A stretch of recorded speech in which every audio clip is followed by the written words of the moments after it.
एक हरिहरपुर नामक का गांव था। उस गांव में शाम ढलने के बाद कोई गांव वाला घर से बाहर नहीं निकलता था, क्योंकि उस गांव में एक भुतिया समोसे वाली भूत रात में समोसे लेकर घूमता था।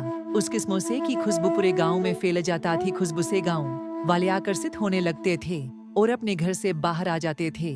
वो भूत उसे उठाकर अपने समोसे के दुकान पर ले जाता थे और उसे मार देता था। इसीलिए गांव वाले रात को अपने अपने खिड़की और दरवाजे अच्छे से बंद रखते थे, ताकि समोसे की खुशबू अंदर न आए। एक दिन राजू शहर से 20 साल के बाद अपने गांव लौटा था। अच्छा माँ, तुमसे तो मिल लिया।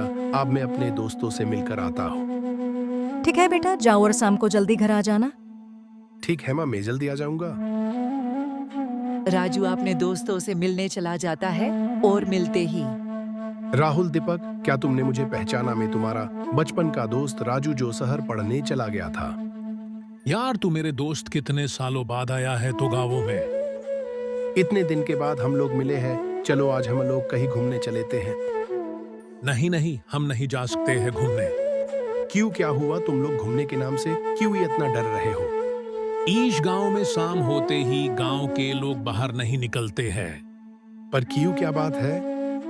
क्या तुम्हें नहीं पता है, रात के समय समोसे वाली भूत घूमता है। जो भी उसके समोसे की खुशबू सूंघ लेता है तो वो भूत उसे उठा कर ले जाता है और उसे मार देता है।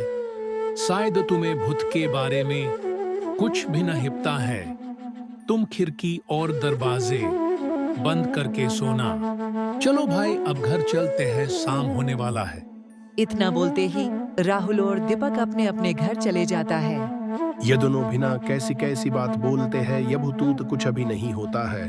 ये दोनों मुझे डराना चाहता है। अगर कोई ऐसी बात है तो मैं अपने माँ से जाकर पूछता हूँ। राजू वहां से अपने घर जाता है और अपनी माँ को सारी बातें बताता है। बेटा, अभी बहुत रात हो चुकी है, अभी तुम सो जाओ। कल तुम्हें सारी बातें बताऊंगा। राजू अपने कमरे में सोने चला जाता है। राजू अपने दोस्तों के खेबतों पर ज्यादा भरोसा नहीं करता, जो उन्होंने भुतिया समोसे वाले की बातें की थी, और खिड़की खुला रखकर सो जाता है। राजू के सोने के कुछ देर बाद वो भुतिया समोसे वाली अपनी समोसे की थैला लेकर आ जाती है गांव में। हे वो गाँव वालों, जरा खिड़की खोलकर हमें भी तो दर्शन कर लो। हम भी तो तुम्हारे अपने हैं। एक बार दर्शन कर लो। मेरे बनाए हुए गर्मा गर्म समोसे तो चख लो एक बार। गांव में कोई घर की खिड़की नहीं खुली होती है। कोई बात नहीं, मैं खुद ही देख लेता हूँ। आज को न मरेगा मेरी हाथों से। ऐसा तो हो ही नहीं सकता, यहाँ मैं खाली हाथ जाऊँ। हा हा हा हा हा हा। तभी भूत की नजर राजू की खिड़की तरफ पड़ती है। फिर समोसे की खुशबू राजू के खिड़की से होकर राजू तक पहुंच जाती है। आहा, क्या खुशबू है! यह खुशबू तो समोसे की है। खुशबू इतनी अच्छी है तो समोसे कितनी अच्छी होगी। खाने में तो बराम जाएगा। राजू खुशबू के साथ साथ बाहर आने लगता है। जैसे ही घर से बाहर आता है तो वो भूतिया समोसे वाली राजू को उठा कर ले अपने समोसे की दुकान पर ले जाती है। हा हा हा हा हा हा हा। आज का शिकार मिल ही गया। हा हा हा हा हा हा। यह सब देखकर राजू बहुत डर जाता है और पसीना पसीना हो जाता है। मुझे मत मारो, मुझे जाने दो। मुझे से बहुत अवधि गलती हो गई। मैंने अपने दोस्तों की बातें नहीं मानी।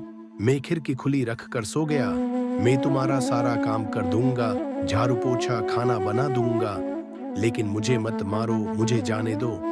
नहीं नहीं, बिल्कुल नहीं। अब कुछ नहीं हो सकता। जब तक मैं पूरे गांव वाले को नहीं मार देता, तब तक मेरे आत्मा को शांति नहीं मिलेगा।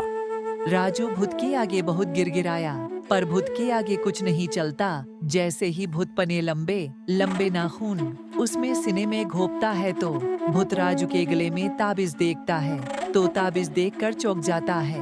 यह ताबीज तुम्हारे गले में कैसे आया? यथाबीज मेरे पिताजी के आखिरी निशानी है। माने बताया था, मैं बहुत छोटा था तब मेरे पिताजी ने यथाबीज मुझे पहनाया था, पर अब वो इस दुनिया में नहीं रहे। यह बात सुनकर भूत के आंखों से आंसू आ जाते हैं। यथाबीज मेरा है और मैं तुम्हारा पिता हूँ। राजू को कुछ समझ में नहीं आता है। उसके बड़ भूत सारी बात बताती है राजू को कि कैसे भूत बनाने में बेटा, आज से बहुत साल पहले इस गांव में मेरा एक समोसा का दुकान हुआ करता था। मेरे समोसे की चार्चे दूर दूर तक फैले थे। एक दिन सरपंच के बेटे ने मेरे दुकान के आगे अपना समोसा का दुकान खोल लिया। पर उसके बनाए हुए समोसे स्वादिष्ट नहीं होता था, इसीलिए उसके पास समोसे खरीदने कोई नहीं जाता था। सब मेरे दुकान में आता आकर समोसे खरीदता था और खूब समोसे खाता था और अपने घर के लिए भी ले जाता था। इस बात से सरपंच के बेटे मुझसे बहुत नफरत करता था। मुझसे वह एक दिन की बात है, वह अपने रास्ते से हटाने के लिए मुझे और मेरे दुकान को आग से जला दिया और उसी दुकान के सत में जलकर रख हो गया। उसके बाद मैं भूत बन गया।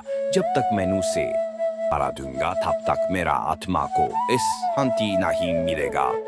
पिताजी, आपको सरपंच के बेटे ने मारा? हाय, तो आप वाले को क्यों मार रहे हो? बेटा, जब मेरे दुकान में आग लगी थी तो सब खाओ वाला खरे खरे बस देखता रहा था। कोई ने आग बुझाने नहीं आया, इसीलिए मैं इन सबको मार दूंगा। पर मैं अभी तक सरपंच के बेटे मारकर बदला नहीं ले पाया, यूं कि वो हमेशा घर को बंद करके सोता है। वो कभी भी घर से बाहर नहीं निकलता है। पिताजी, इसमें आपको मैं मदद कर सकता हूँ, लेकिन आप मुझसे वादा कीजिए कि उसके बाद आप गांव वाले को नहीं मारेंगे। भुतिया समोसे वाला राजू का बात मान लेता है और फिर राजू पूरी योजना बनाता है कि कैसे सरपंच के बेटे को कैसे घर से बाहर निकाला जा सकता है। योजना के अनुसार राजू चुपके से सरपंच के खिड़की पर समोसे की प्लेट को रखा आता है। कुछ देर बाद समोसे की खुशबू से सरपंच का बेटा आकर्षित हो जाता है और घर से बाहर आ जाता है। अब मैं तुझे मारकर बदला लूंगा। पर कि मुझे मारना चाहते हो? तुम राजू को कुछ भी नहीं करते हो। क्योंकि तुम मेरे कातिल हो, तुमने मुझे मारे हो। इसने नहीं और गांववाले भी निर्दोष है। मैं और तुम्हारा कातिल तुम्हें क्या बद कर रहे हो? कौन हो तुम? कौन हो तुम? उसके भी अद्भुतपने असली रूप में आ जाता है। रामू, तुम ठीक पहचाना तुमने। मुझे जलाकर मार दिया था ना, अब मैं तुझे नहीं छोड़ूंगा। रामू भाई, मुझसे बहुत बड़ी गलती हो गई, मुझे माफ कर दो, मुझे माफ कर दो। उसके बाद सरपंच के बेटे भूत के आगे बहुत गिड़गिड़ाया, फिर भी भूत सरपंच के बेटे को मार दिया।